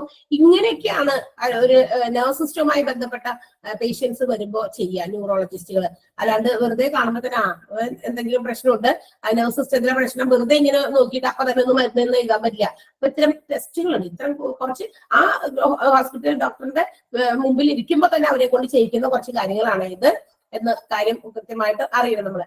Neurologist they do not perform the surgery. ഈ ന്യൂറോളജിസ്റ്റുകളല്ലട്ടാ ഇതിന് ഇനിയിപ്പോ ഞരമ്പ് സംബന്ധമായ എന്തെങ്കിലും പ്രശ്നങ്ങളുണ്ടെങ്കിൽ തന്നെ it should have to be cured by surgery. ചിലപ്പോൾ സർജറി കൊണ്ട് മാറ്റേണ്ട അസുഖമായിരിക്കാം. പക്ഷെ ഇവര് എന്താ പറയാ ന്യൂറോളജിസ്റ്റുകളല്ല സർജറി പ്രോസസ്സ് നടത്തുക. If any patient needs any surgery it should be suggested to neurosurgeon. അവര് ആർക്ക് റെഫർ ചെയ്യും? Neurosurgeon. സർജറി നടത്തുന്നത് ന്യൂറോളജിയില്, സർജറി നടത്തുന്നത് ന്യൂറോ സർജൻസ് ആണ്. അപ്പൊ അവരാണ് ഈ സർജിക്കൽ ഇന്റർവെൻഷൻ, അതായത് സർജിക്കൽ ഇടപാടുകളൊക്കെ ചെയ്യുന്നത്. ന്യൂറോളജിസ്റ്റ് അല്ല, ന്യൂറോ സർജൻ ആയിരിക്കും എന്നുള്ള കാര്യം കൂടി അറിഞ്ഞിരിക്കാം. Is it clear? Yes, ma'am. Yes. So now let's write down some important terms. എന്തെങ്കിലുമൊക്കെ കുറച്ച് ടേംസ് ഒക്കെ ഉണ്ടെങ്കിൽ നമുക്കൊന്ന് എഴുതി വെക്കാം. പെട്ടെന്നായിക്കോട്ടെ, 10 മിനിറ്റ് ഉണ്ട്. മറ്റു ടീച്ചേഴ്സിനെ നമ്മൾ തടസ്സപ്പെടുത്തരുത്. ആ രീതിയിലാണ് ഞാൻ പറഞ്ഞത്. ഓക്കെ. ഇന്നത്തെ ആദ്യത്തെ പഠിച്ച ടോപ്പിക് ഏതാ? ഗ്യാസ്ട്രോ എൻട്രോളജി ആണ് അല്ലെ? Gastro enterology. ഗൈനക്കോളജിയുടെ ലാസ്റ്റ് ഭാഗം ഒന്ന് എഴുതണമായിരുന്നു. അതൊന്ന് താഴേക്ക് കാണിക്കണോ? കാണിക്കാം. അതേനോ? സ്ക്രീൻ സ്ക്രോൾ ആവുന്നില്ല. ക്ലിയർ ആവണില്ലേ? അതല്ല, നമ്മളിപ്പോ ലാസ്റ്റ് എടുത്തില്ലേ, അതിന്റെ അവസാനത്തെ ഒരു 1-2 പോയിന്റ് എനിക്ക് എഴുതി വെക്കാനായിരുന്നു. ഇതിന്റെ നോട്ട് പ്രിന്റ് ഔട്ട് എടുത്തിട്ടില്ലേ? ഉണ്ട്, എടുത്തിട്ടുണ്ട്. കയ്യോടെ എഴുതി വെക്കാൻ വെച്ചിട്ടാണ്. ഓക്കെ, ഞാൻ പറയാൻ പോവുകയാണ്. അതനുസരിച്ച് നിങ്ങൾ എഴുതിക്കോട്ടാ. ഗ്യാസ്ട്രോ എൻട്രോളജി എന്ന് പറയുന്ന ഒരു ടോപ്പിക് എഴുതിയേ, ആ ഒരു ഡിപ്പാർട്ട്മെന്റ് എഴുതിയ. ഗ്യാസ്ട്രോ എൻട്രോളജി ഏത് ഡിപ്പാർട്ട്മെന്റിലെ എക്സ്പ്ലനേഷൻ ആണെന്ന് അറിയാൻ വേണ്ടിയിട്ടാണ്. അതൊന്ന് എഴുതി വെക്കാം. ഗ്യാസ്ട്രോ എൻട്രോളജി ഓരോ ദിവസം ഡേറ്റ് ഇട്ട് നിങ്ങൾ എഴുതി വെച്ചോ.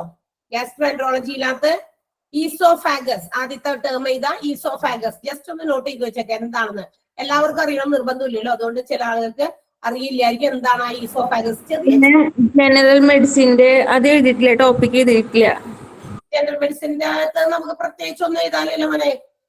ഏതാ ഉള്ളത്? പ്രത്യേകിച്ചൊന്നുമില്ല.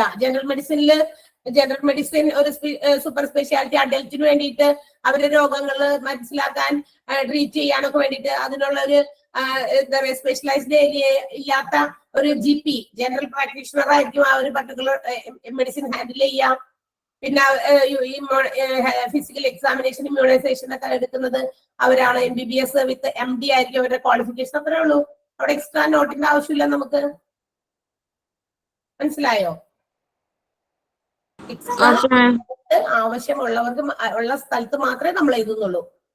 ജസ്റ്റ് ഒരു കുഞ്ഞ് എക്സ്പ്ലനേഷൻ. അപ്പൊ ഈസോഫാഗസ് എഴുതാട്ടാ. ഈസോഫാഗസ് ഈലല്ല തുടങ്ങാൻ, ഓയിലാണ്. OESOPHAGUS. ഈസോഫാഗസ് ഒരു ഹൈഫൻ ഇട്ടിട്ട് എഴുതാം. Part of digestive system. Part of clear ആവണ്ടായിരുന്നു. പറയോ സ്പെല്ലിംഗ്? ഈസോഫാഗസിന്റെ spelling OESOPHAGUS. I think you have the printed note with you. Is it?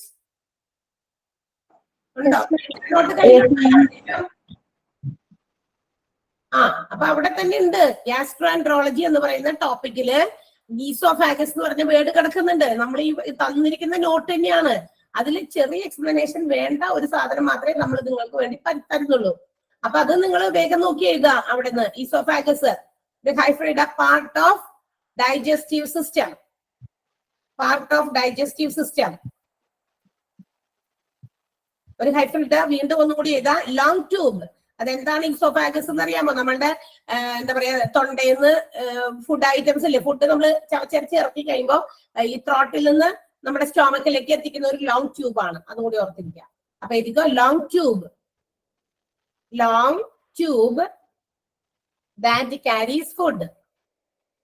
That carries food from throat to stomach. From throat to stomach. നമ്മള് സ്കൂളിൽ പഠിക്കുമ്പോൾ പഠിച്ചിട്ടുണ്ട് ഇതൊക്കെ. തൊണ്ടയിൽ നിന്ന് നമ്മുടെ ശരീരത്തിന്റെ വയറ്റിനകത്തോട്ട് ഫുഡ് ഐറ്റംസ് എത്തിക്കുന്ന ഒരു നീണ്ട കുഴലാണ് ഈസോഫാഗസ് എന്ന് പറയുന്നത്. അതാണ് എഴുതി വെച്ചത്. അപ്പൊ അതൊരു ഡൈജസ്റ്റീവ് ഭാഗമാണ്. Throat to stomach. STOMACH. Next അടുത്തത് എഴുതാം. Liver, pancreas. Small intestine, large intestine ഞാൻ എഴുതുന്നില്ല, ബിക്കോസ് അതറിയാം. ചെറുകുടൽ, വൻകുടൽ, അതൊക്കെ എന്താണെന്ന് അറിയാലോ. ലിവർ, പാൻക്രിയാസ് വേഗം എഴുതാം. Liver, pancreas. LIVER PANCREAS. Liver pancreas. ഒരു ഹൈഫൻ ഇടാം. പ്രൊഡ്യൂസ് ഡൈജസ്റ്റീവ് എൻസൈംസ്, ദഹന പ്രക്രിയയ്ക്ക് ആവശ്യമായ എൻസൈമുകൾ പുറപ്പെടുവിക്കുക എന്നുള്ളതാണ് പാൻക്രിയാസ്, ലിവർ പാൻക്രിയാസിന്റെ duty. Produce digestive enzyme, ENZYMES, enzymes which break down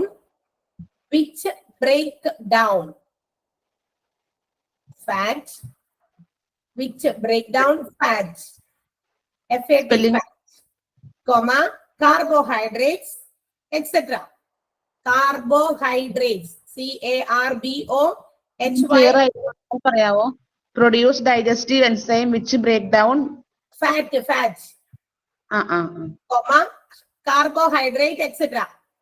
Carbohydrate, CARBOHYDRATE, carbohydrate etcetera. നമ്മുടെ ശരീരത്തിലേക്ക്, അതായത് നമ്മൾ കഴിക്കുന്ന ആഹാരങ്ങളിലോ ഒത്തിരി ഈ വേണ്ടാത്തതൊക്കെ ഉണ്ടല്ലോ, അതൊക്കെ അതിനെയൊക്കെ എരിയിച്ച് കളയാൻ പ്രൊഡ്യൂസ്, അത്തരം സാധനങ്ങൾ കാർബോഹൈഡ്രേറ്റ്, ഫാറ്റ് ഒക്കെ കൂടുതലാവാതെ അതിനെയൊക്കെ മെൽറ്റ് ചെയ്ത് കളയാൻ വേണ്ടിയിട്ടുള്ള എൻസൈമുകൾ പ്രൊഡ്യൂസ് ചെയ്യുന്ന സാധനമാണ് ലിവർ പാൻക്രിയാസിന്റെ ഫംഗ്ഷൻ. നെക്സ്റ്റ്, അടുത്തത് ഗാൾ ബ്ലാഡർ. അടുത്ത വേർഡ് ഇതാ, gall bladder, GALL, gall bladder.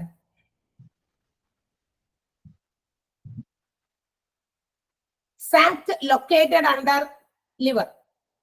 ഒരു ഹൈഫനേറ്റഡ് എഴുതാ, sac, SAC, sac located under liver. ലിവറിന്റെ തൊട്ട് താഴെ ഒരു സഞ്ചി പോലെ ഉള്ള സാധനമാണ് കേട്ടാ ഗാൾ ബ്ലാഡർ. വേസ്റ്റുകളൊക്കെ കളക്ട് ചെയ്യുന്ന സ്ഥലമാണ്. അടുത്ത ഒരു വേർഡ് കൂടി ഉണ്ട്, ഏതായിരുന്നു അത്? Rectum, RECTUM, rectum, RECTUM. എഴുതാത്തവരുണ്ടെങ്കിൽ നോട്ട് അവിടെ പെൻഡിങ് വെക്കാം, നിങ്ങൾക്ക് കിട്ടുന്നത് എഴുതാം, അല്ലാത്തത് ഏതെങ്കിലും സംശയം ഉണ്ടെങ്കിൽ ആരെങ്കിലും പറഞ്ഞു തരും ലാസ്റ്റ്. ഇടയിൽ നമ്മൾ എല്ലാം പറയാൻ നിന്ന സമയം പോകും. റെക്ടം, RECTUM, ഞാൻ നേരത്തെ പറഞ്ഞു, അത് എൻഡ് പാർട്ട് ഓഫ്, ഹൈഫനേറ്റഡ് എഴുതാട്ടാ, എൻഡ് പാർട്ട് ഓഫ്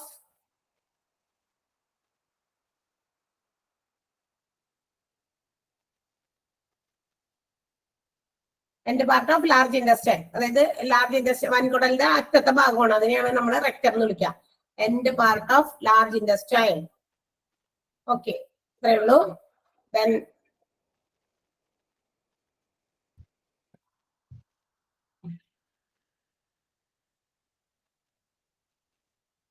അടുത്തത് ഗൈനക്കോളജി എന്ന് ഒന്ന് എഴുതാം. ഗൈനക്കോളജിയിൽ ഈ അറിയാൻ പാടില്ലാത്ത വാക്കൊന്നും ഇല്ലെന്ന് എനിക്ക് തോന്നുന്നു. കൺസെപ്ഷൻ ഒന്ന് എഴുതി വെക്കണം. കൺസെപ്ഷൻ, ഗൈനക്കോളജിയിലെ കൺസെപ്ഷൻ, CONCEPTION.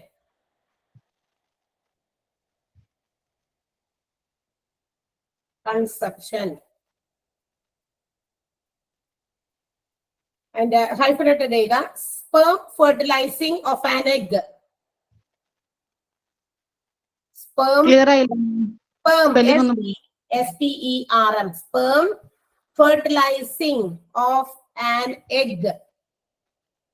അണ്ടപാകമാകുന്ന ഒരു അവസ്ഥ, ഫസ്റ്റ് സ്റ്റേജ് ഓഫ് പ്രഗ്നൻസി, അതും കൂടി പറയാൻ വേണമെങ്കിൽ. Conception,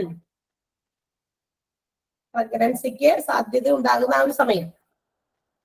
sperm fertilizing of an egg, അതാണ് കൺസെപ്ഷൻ എന്ന് വിളിക്കാം. മറ്റേതൊക്കെ മീനിങ് മലയാളം വേണ്ടല്ലോ. മെനാർക്ക് എന്ന് വെച്ചാൽ പീരീഡ്സിന്റെ തുടക്കമാണ്. മെനോപോസ് എന്താ പറയാ, പീരീഡ്സിന്റെ അവസാനം. എന്താണ് മലയാളത്തിലെ വേർഡ്? വിരാമം. Yes yes, end of the period, അതായത് നമ്മളുടെ പീരീഡ്സ് ഒക്കെ അവസാനിക്കുന്ന സമയം. ആർത്തവ വിരാമം. Okay, menopause. മറ്റേത് ആർത്തവ ആരംഭം. Yes, okay. ഇനി അതിനകത്ത് പ്രത്യേകിച്ചൊന്നുമില്ല. അടുത്തതില് നമുക്ക് ഒബ്സ്റ്റട്രിക്സില് ഉണ്ടോ? ഒബ്സ്റ്റട്രിക്സില് ഉണ്ട്. അതിനകത്താണ് നമ്മൾ ആ ഒരു കാര്യം എഴുതാൻ പറഞ്ഞേ.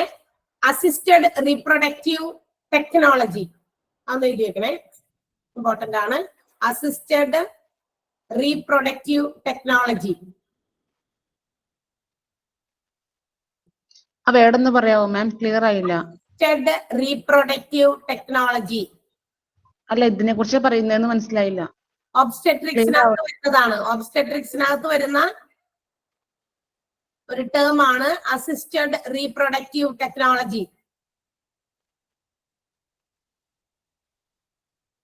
അസിസ്റ്റഡ് റീപ്രൊഡക്റ്റീവ് ടെക്നോളജി ഒരു ഹൈഫൻ ഇട്ടിട്ട് ART എന്ന് ഷോർട്ട് ഫോം ചെയ്ത ART.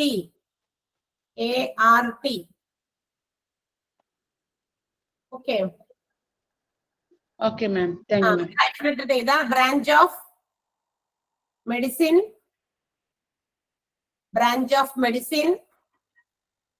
which deals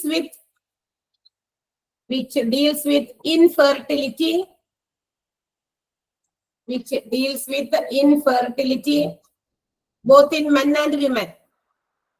Infertility both in men and women. Okay, ന്യൂറോളജിയില് നമുക്ക് അടുത്ത ദിവസം എഴുതാം. ടീച്ചറുടെ സമയമായി. സോ ദാറ്റ് ഇത്രയും വരെയുള്ളത് നമ്മൾ എഴുതിയതും എടുത്ത ടോപ്പിക്കുകൾ ന്യൂറോളജി, ഒബ്സ്റ്റെട്രിക്സ്, ഗൈനക്കോളജി, ഗ്യാസ്ട്രോഎൻട്രോളജി, ഇത്രയുമാണ് നമ്മൾ എഴുതിയ. എക്സ്ട്രാ കുഞ്ഞു കുഞ്ഞു വേർഡുകളുടെ എക്സ്പ്ലനേഷൻ നമ്മൾ എഴുതിയിട്ടുണ്ട്. അതൊന്ന് നന്നായിട്ട് വായിച്ചു നോക്കാം കേട്ടോ. ഇതും നോട്ടും വായിക്കണം, നിങ്ങൾക്ക് തന്ന എക്സ്ട്രാ നോട്ടും വായിച്ചു നോക്കാം. ഓക്കെ, ഈ ഡിപ്പാർട്ട്മെന്റുകൾ ആയതുകൊണ്ടാണ് ഇത്രയും സമയം നമ്മളുടെ കൂടുതൽ പോകുന്നത്.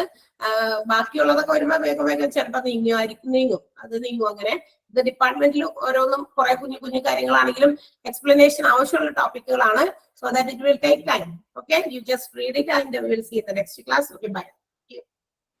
Thank you, ma'am. Thank you, ma'am. Okay, thank you ma'am. Thank you, ma'am. Thank you, ma'am.